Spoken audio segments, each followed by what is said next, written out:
ETF index mutual funds నేర్చుకుని stock మార్కెట్లో రాణించాలనుకుంటున్నారా? వెంటనే ఈ నెంబర్కి కాల్ చేయండి. ఆ సీసీ కెమెరా ఫుటేజ్ చూస్తున్నా. ఇప్పుడు నేను నిన్న నైట్ చూశాను. నేను ఇంతవరకు ఎవరిని చూడలేదు. చూసాను ఆ వ్యక్తి వస్తుండో వెళ్తుండో ఒక లేడీ ఆయనకు సపోర్ట్ ఇస్తుంది. లోపల వెళ్ళడానికి సపోర్ట్ ఇస్తుంది. లేకపోతే ముందే వెళ్ళిపోయింది ఆమె. ఎవరైనా ముందే పంపించిరా లేకపోతే ఉందా నాకు ఏం అర్థమవుతలేదు. అది పోలీస్ వాళ్ళకు కూడా నేనే చెప్పాను, సార్ ఇట్లా నేను సీసీ కెమెరా ఫుటేజ్ చూశాను, అది కొద్దిగా ఫైండ్ అవుట్ చేసి ఆ లేడీని పట్టుకొని అడగండి సార్, కొద్దిగా గట్టిగా అడగండి అంటే సరే అని వాళ్ళు కూడా సహకరిస్తారు నాకు. ఆ విషయమే జరుగుతుంది. ఇప్పుడు సార్ కూడా పిలిచారు, నేను వెళ్తున్నా, దానికోసం వెళ్తే మాట్లాడేసి వస్తాను. నేను సహస్ర చనిపోయి ఇప్పటికి 5 రోజులు అయిపోయింది. Monday morning between 9:30 to 10:30 or 11 బిఫోర్గానే ఈ మర్డర్ జరిగినట్టు తెలుస్తూ ఉంది. కానీ ఈ మధ్యకాలంలో ఒక అనుమానాన్ని మాత్రం వ్యక్తం చేస్తున్నారు. అదే అపార్ట్మెంట్లో ఉండే ఒక స్త్రీ పలుమార్లు బయటకు వచ్చి తొంగి చూస్తుంది, పైకి మేడ వైపు తొంగి చూస్తుంది, చాలాసార్లు తొంగి చూస్తుంది. ఒక మనిషి ముందుగానే లోపలికి పోయినట్టు కనిపిస్తూ ఉంది. ఎవరా మహిళ, ఎందుకు అన్నిసార్లు తొంగి చూసింది అనేది వాళ్ళ తల్లిదండ్రులు వ్యక్తపరుస్తున్నారు.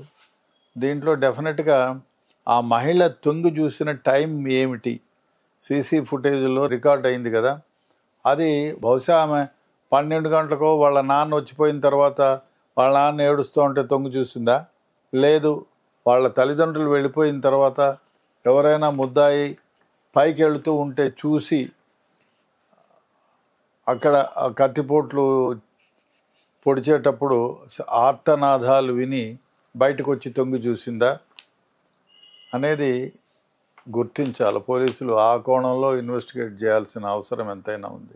ఆ విధంగా చేస్తే అసలు ఆ మహిళ ఏమైనా క్లూ ఇస్తుందా, ఆ మహిళ ఏమైనా చూసిందా, కొత్త వాళ్ళని ఎవరైనా చూసిందా, లేదా ఆ విసినిటీలో ఆ కాలనీకి సంబంధించి లేదా ఆ చుట్టుపక్కల 4-3 ఇళ్లలో వాళ్ళ అనేది ఆమెను ఇంట్రాగేట్ చేస్తే అదే తార్చాడినది పొద్దున్న లోపలికి బయటకు 2-3 సార్లు వచ్చింది అంటున్నారు కదా, అది టైమింగ్ మోర్ ఇంపార్టెంట్ మనకి.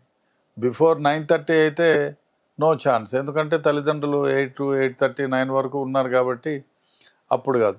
బిట్వీన్ 9 to 11 ఆ టైంలో ఆమె ఆ విధంగా ప్రవర్తించి ఉంటే ఆమెను డెఫినెట్గా ఇంట్రాగేట్ చేసి ఆ పిక్ చూపించి దానికి కారణం ఏమిటి అనేది చూసుకోవాలి. ఇంట్రాగేట్ చేసి ఆమెను చేస్తే దానికి కారణం ఏమిటి, ఎవరన్నా అరుపు వస్తే వినింది మళ్ళీ మనుషులు కిందికి పోయేదో తెలియకుండా ఉంటుందా, ఆ అపార్ట్మెంట్కి వేరే దారి ఏమన్నా ఉందా, గోడ దూకి రావచ్చా, ఇట్లాంటివి ఇన్వెస్టిగేట్ చేయవలసిన అవసరం ఉంది.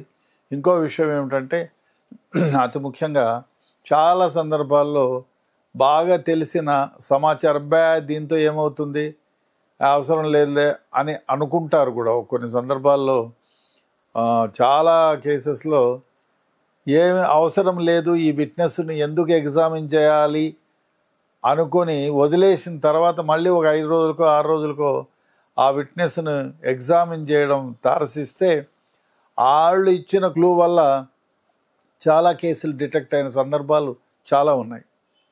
ఎందుకంటే అది ఇంపార్టెంట్ కాదు అనుకునే దానికి లేదు. ఇటువంటి కేసుల్లో సాక్షులు ఇచ్చే ఏ చిన్న ఇంపార్టెన్స్ స్టేట్మెంట్ అయినా ఇన్సిడెంట్ అయినా ఇట్లాంటి కేసులో రికవరీ ఉంటుంది. కానీ దాన్ని విశ్లేషించుకోవాలా, తొందరపడకుండా గమనించాలి, ఈ మనిషి ఏమిటి అని పోలీసులు చేయగలిగితే డెఫినెట్గా ఈ కేసు సాల్వ్ కావచ్చు 100కి 100 పాళ్ళు. కాబట్టి పోలీసులు అన్ని కోణాల నుంచి దర్యాప్తు చేయాలి, చేస్తున్నారు, ఇంకా కూడా చూడాలి ఏమిటి. ఇప్పుడు చాలా సందర్భాల్లో మనకి అనుకోకుండా ఎవరో దారింటిపోయే దానయ్య ఇచ్చిన ఒక 93లో కేసులో ఇలాగే జరిగింది. ఎవరినో వెహికల్ యాక్సిడెంట్ అక్కడ పడి ఉంటే ఎవరిది వెహికల్ అని ప్రశ్నిస్తే ఫలానా వాళ్ళు దెబ్బ తగిలిపోయి ఎవరో పెట్టేసిపోయినారండి అని చెప్తారు. దానిపైన డబుల్ మర్డర్ కేసెస్ రికవరీ అయిన సందర్భాలు ఉన్నాయి. అంటే చాలా ఇటువంటి కేసుల్లో డైరెక్ట్ ఎవిడెన్స్ లేని కేసుల్లో అక్కడ సీన్ ఆఫ్ అఫెన్స్లో ఆ చుట్టుపక్కల వాళ్ళు ఇచ్చే ప్రతి క్లూ కూడా చాలా ఇంపార్టెంట్.